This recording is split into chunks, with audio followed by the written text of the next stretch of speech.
À la gloire au Seigneur. Je vous salue à tous dans le puissant nom de notre Seigneur Jésus-Christ. Je vous invite à rester à l'écoute de cette vidéo car j'aurai donc un message d'exhortation à vous partager, un message qui vient du ciel, le message de Dieu. Restez à l'écoute de cette vidéo et je vous invite à vous abonner à ma chaîne pour celui qui n'est pas encore abonné, pour ne pas rater d'autres vidéos, car je fais beaucoup de vidéos pour la gloire du Seigneur, rien que pour la gloire du Seigneur. À savoir, n'oubliez pas de liker et de partager donc la parole de Dieu. Message à vous partager, très important, ce que le Seigneur a placé sur mon cœur, et j'aimerais qu'on parle des attaques de l'ennemi dans cette vidéo, à savoir que nous avons un adversaire à combattre et ne pas négliger ses ruses. Je répète, nous avons un adversaire à combattre et ne pas négliger ses ruses. Pourquoi? Parce qu'il s'appelle le malin et il emploie beaucoup de ruses et de malice pour faire tomber les chrétiens authentiques. C'est le message que je voudrais vous partager. Vous savez, aujourd'hui, nous avons peine de prononcer ce nom, le diable, Satan. Mais il faut savoir que c'est l'adversaire que nous combattons chaque jour. Et nous devons en parler. Bien sûr qu'il a été vaincu. Il a été écrasé sous les pieds du Christ à la croix de Golgotha. Notre Seigneur l'a vaincu. Il a vaincu Satan et ses démons. Les Écritures nous disent qu'ils ont été dépouillés à la croix de Golgotha. Nous savons que notre Seigneur, il est le champion des champions, le vainqueur des vainqueurs.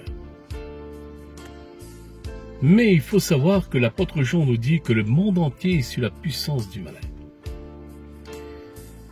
Et le diable, il a un objectif, c'est faire tomber les chrétiens authentiques.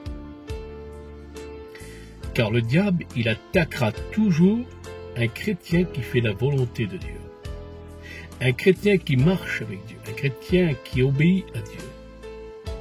C'est ainsi que le diable n'aime pas des chrétiens qui font la volonté de Dieu et qui marchent réellement avec Dieu. Alors, c'est son but. Et son but, c'est de nous faire tomber. Son but, c'est de nous attaquer avec toutes ses ruses. J'aimerais lire un passage dans les Écritures, dans Éphésiens chapitre 6, à partir du verset 11 et 12. Revêtez-vous de toutes les armes de Dieu afin de pouvoir tenir ferme contre les ruses du diable. Revêtez-vous de toutes les armes de Dieu afin de tenir ferme contre les ruses du diable. Mes frères et sœurs, nous devons combattre, et le combat, il est contre les ruses du diable. Car le diable n'a plus de pouvoir sur un chrétien. Est-ce que vous savez ça? Sa puissance, son pouvoir, ne peut pas le manifester contre un chrétien authentique qui est né de nouveau et qui a l'Esprit Saint en lui. Par contre, il peut employer, et il va employer sa ruse, sa malice. Il n'hésitera pas, dès qu'il a l'occasion, de vous faire mal, et de nous faire mal, et de nous blesser. C'est son devoir. Revêtez-vous de toutes les armes de Dieu, afin de pouvoir tenir ferme contre les ruses du diable. Vous voyez, contre les ruses du diable. C'est contre ces ruses que nous devons combattre et être prudents. Je continue la lecture, car nous n'avons pas à lutter contre la chair et le sang, mais contre les dominations, contre les autorités, contre les princes de ce monde de ténèbres, contre les esprits méchants dans les lieux célestes. non pas contre la chair, mais contre des esprits méchants qui sont dans les lieux célestes. Il faut savoir une chose, mes frères et sœurs, à ce sujet-là. Nous avons à combattre des esprits spirituels que nous ne voyons pas, mais ils sont réels. Nous combattons contre des esprits spirituels.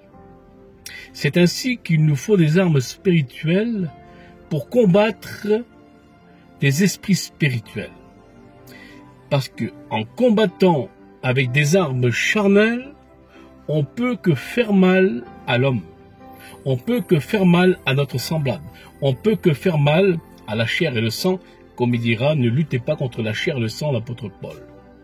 Donc, si nous combattons avec les armes de Dieu, si nous combattons avec des armes spirituelles, nous combattrons, eh bien, les ruses du diable, donc ces esprits méchants qui sont dans les lieux célestes. À partir de là, on ne se trompe pas de combat. On combat, eh bien, l'ennemi de nos âmes, mais c'est le bon combat.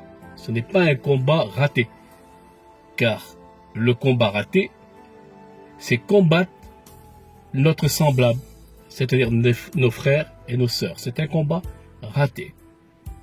Alors l'importance, le bon combat, c'est combattre spirituellement, avec des armes spirituelles, eh bien, le diable et ses démons qui sont des esprits invisibles et qui sont réels. Alors l'importance, c'est que le diable a beaucoup de stratégies pour attaquer le chrétien authentique. Il va déployer toutes sortes de ruses. C'est pour cela qu'il s'appelle le malin. Et il n'hésitera pas, dès qu'il a l'occasion, à nous faire mal, à faire mal à un enfant de Dieu. Il n'hésitera pas à blesser un enfant de Dieu dès qu'il a l'occasion. C'est pour cela que nous devons faire très attention et être prudents à ce sujet. Faisons attention et surveillons notre langage. C'est très important de surveiller notre langage. Faisons très attention à qui nous parlions. Faisons attention à qui nous allons nous confier. Parce que un mot qui est échappé sera tordu, et ce mot qui est échappé sera modifié, et la personne à qui vous aurez parlé de ces choses-là, eh bien, elle tombera dans les oreilles de celui par lequel vous avez parlé, mais pas dans le bon sens. Et à partir de là, ça fait des divisions. Vous comprenez le sens. Dès qu'il y a le diable, il attend tout simplement que le chrétien fasse une faute. Voyez-vous, c'est pour cela que nous devons mettre un frein à nos bouches. C'est pour cela que nous devons avoir un langage digne qui vient de notre Seigneur Jésus-Christ. Car nous avons l'Esprit de Dieu, c'est de l'abondance du cœur que la bouche elle parle. C'est ainsi que nous devons parler que des choses du Seigneur, mais faire attention, faire très attention, qu'est-ce qui va sortir de notre bouche. Parce que le diable va s'en servir, il s'en servira. Et à partir de là, nous tomberons totalement dans le filet du diable et nous tomberons dans les pièges du diable à ce sujet. Ne faites confiance à personne, mes frères et sœurs, et faites attention avec qui vous avez donc des conversations, même je dirais avec des chrétiens au sein de l'Église. Faites attention à ce qui sort de votre bouche. Soyez très méfiants à ce sujet-là, parce que le diable se sert beaucoup de ces choses-là. Donc faire attention à ces ruses. Mes frères et sœurs, c'est très important. Le diable, c'est un menteur. Il est le père du mensonge. Il va employer le mensonge pour nous tromper, comme il a fait avec Ève. Adam et Ève. C'est avec le mensonge qu'il les a trompés. Et c'est ce qu'il veut faire d'ailleurs avec nous, les chrétiens. Il a voulu tromper notre Seigneur Jésus-Christ lorsqu'il était dans le désert. Et lorsqu'il jeûnait pendant 40 jours, notre Seigneur, il n'avait donc ni mangé et ni bu, et c'est ainsi qu'il est venu l'attaquer, donc dans la faiblesse. Mais le diable n'a pas hésité d'attaquer le Fils de Dieu. Il était là pour essayer de faire comme il a fait avec Adam. Il a voulu tromper notre Seigneur comme il a fait avec Adam. Mais la différence entre Adam et Jésus, c'est que Adam, il a été modelé à partir du sol, de la poussière de la terre, et Jésus-Christ, lui, est descendu de son royaume. Il descend du ciel. Il n'est pas de ce monde. Vous comprenez l'importance. Donc, il est fils de Dieu. Il est Dieu lui-même. C'est ainsi qu'à partir de là, bien sûr que le diable n'a pas pu tromper Jésus-Christ comme il a trompé Adam. Alors, mes frères et sœurs, l'importance. Comment il s'entreprend le diable? Alors, laissez-moi vous dire que il a une force, et sa force, elle est dans le mensonge. Sa puissance, elle est dans le mensonge. Mais là, elle est aussi par lequel il arrive toujours à culpabiliser les personnes. Faites attention lorsque vous êtes culpabilisé parce que ça vient du diable.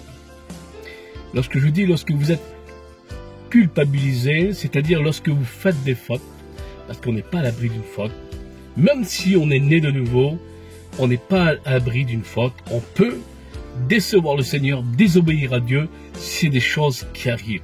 Mais faire attention à ce sujet-là, parce que s'il y a véritable repentance, et si on se repent à notre Seigneur Jésus-Christ, c'est ainsi que nous serons pardonnés, même pour la faute que nous allons faire. Mais le diable, lui, il va culpabiliser pour vous condamner et vous faire rappeler toujours cette faute que vous avez faite.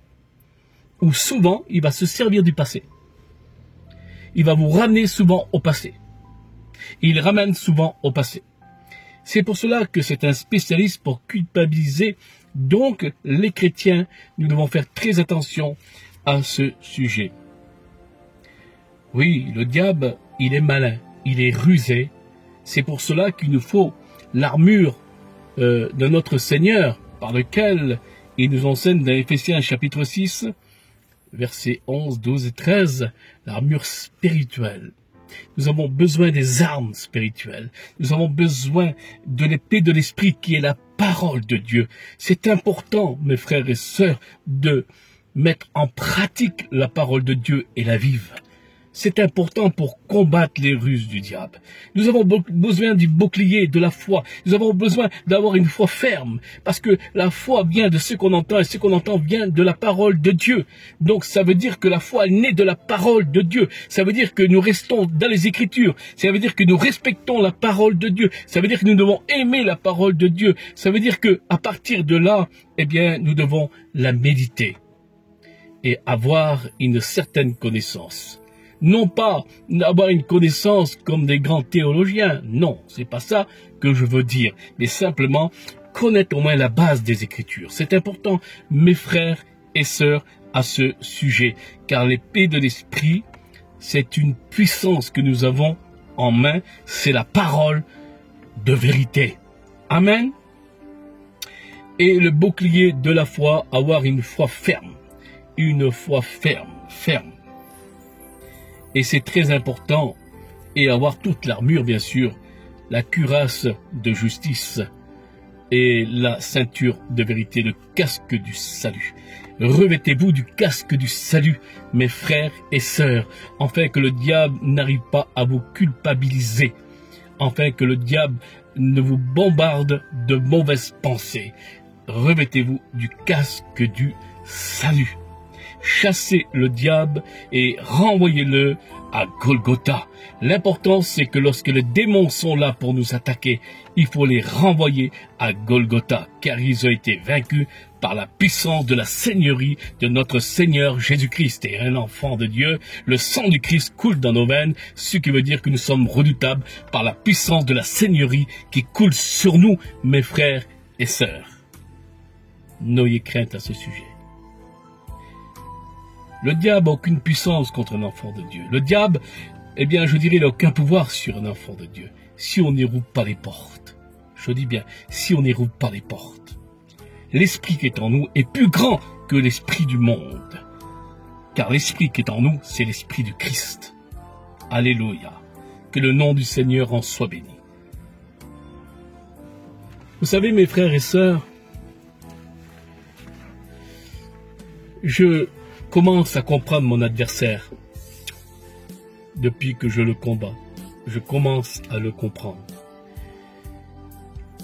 Et je connais quelques stratégies qu'il emploie souvent. Sa meilleure des stratégies, elle est connue, c'est le mensonge. Car il est le père du mensonge, c'est un menteur. Je me rappelle un jour, j'ai eu l'occasion de chasser des démons. Et ce que je vous dis là, je vous le dis avec humilité. En étant humble, mes frères et sœurs, sans orgueil, un serviteur de Dieu doit chasser les démons. Ça fait partie du ministère. Une personne qui était donc atteinte par des démons, et lorsque j'ai chassé donc ces démons par la puissance bien sûr du Saint-Esprit, eh bien cette personne, c'était le diable qui parlait à travers sa bouche. Et puis j'étais là, moi, j'étais pas seul, j'étais avec des frères. Et là, c'était le diable qui parlait à travers la bouche de cette personne et il essayait de nous culpabiliser avec les frères. Il ne faisait que mentir. Il ne faisait que mentir. À un moment donné, il se redressait. Cette personne s'est redressée face à moi. Et là, le diable a parlé à travers cette personne. Et puis cette personne, elle m'a regardé. Et exactement, mot pour mot, c'est le diable qui te parle. Tu me vaincras pas. Voilà exactement, mot pour mot, ce que le diable a dit à travers cette personne. Et vous savez, on ne dialogue pas avec le diable. On ne discute pas avec le diable. Le Seigneur, il discutait pas. Le Seigneur, il chassait les démons. Il n'y a pas de conversation. La seule chose que j'ai dit, tu es déjà vaincu. Parce que c'est un vaincu. Il peut parler comme il veut. Il peut faire ce qu'il veut. Mais il est vaincu. Notre Seigneur l'a écrasé à la croix de Golgotha. Et là, j'ai vu, et d'ailleurs, ça m'a appris d'ailleurs, c'est à partir de là que j'ai commencé à comprendre cette stratégie par lequel c'est un menteur. Et là, il voulait nous impressionner. Il voulait nous faire peur. Mais je dis devant Dieu, mes frères et sœurs, n'ayez jamais peur de Satan. N'ayez pas peur du diable. N'ayez pas peur des démons. Parce qu'ils ne peuvent rien contre vous. Ils ne peuvent rien contre les enfants de Dieu qui ont reçu la puissance du Saint-Esprit. Et il a essayé de m'impressionner. Mais il ne m'a pas impressionné. Parce que celui qui vit en moi est plus puissant que lui. Alléluia. J'ai appris dans mon ministère beaucoup de choses. Et j'y apprends encore. Et j'y apprends. C'est lorsqu'on fait des expériences que nous apprenons. C'est important. C'est lorsque c'est du vécu que nous apprenons. C'est comme cela que nous apprenons. Alors mes frères et sœurs, dans le sens que j'aimerais vous dire, faites attention et surtout soyez prudents. Parce que ces mauvais esprits impurs, le lion rugissant rôde. Il rôde, il attend la faille. Ils attendent la faille. La faille d'un chrétien. Ils attendent la faille. Alors, faisons très attention, car le diable s'est servi de serpent. N'oubliez jamais, dans le jardin d'Éden, il n'avait personne à se servir à cette époque-là, lorsque l'homme a été créé à l'image de Dieu, la création de Dieu. Il n'avait personne à se servir alors qu'il s'est servi du serpent. Mais aujourd'hui, il ne se sert plus du serpent. Il se sert de la race humaine. Alors c'est pour ça que nous devons faire très attention, mes frères et sœurs. Surveillons notre langage. Faisons attention à qui nous parlions. Faisons attention à qui nous allons nous confier. Et soyons prudents. Que le nom du Seigneur en soit béni. Voici le message que je voulais vous partager. Amen.